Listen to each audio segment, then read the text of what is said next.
ஃப்ரைடேவோட evening vlog தான் வாங்க பார்க்கலாம்.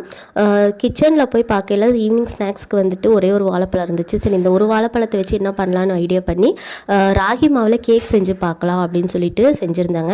இந்த கேக் ரொம்ப டேஸ்டியாக இருந்துச்சு, ரொம்ப ஹெல்த்தியும் கூட. நீங்களும் ட்ரை பண்ணி பாருங்கள்.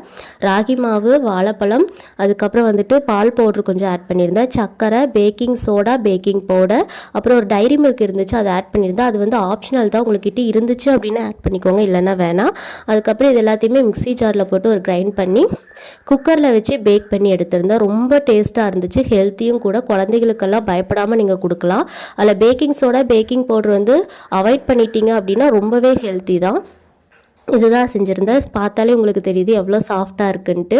நீங்களும் ட்ரை பண்ணி பாருங்கள். அப்புறம் ஈவினிங் போல் வந்து கொஞ்சம் ட்ரெஸ் எல்லாம் தைக்க வேண்டியது இருந்துச்சு, அதனால் கொண்டு போய் டெய்லர் கடையில் கொடுத்துட்டு வந்திருந்தேன். அப்புறம் வந்துட்டு கொஞ்சம் வெஜிடபிள்ஸும் ஃப்ரூட்ஸும் வாங்கிட்டு வீட்டுக்கு வந்தாச்சு. இந்த vlog பிடிச்சிருந்தா லைக் பண்ணிக்கோங்க.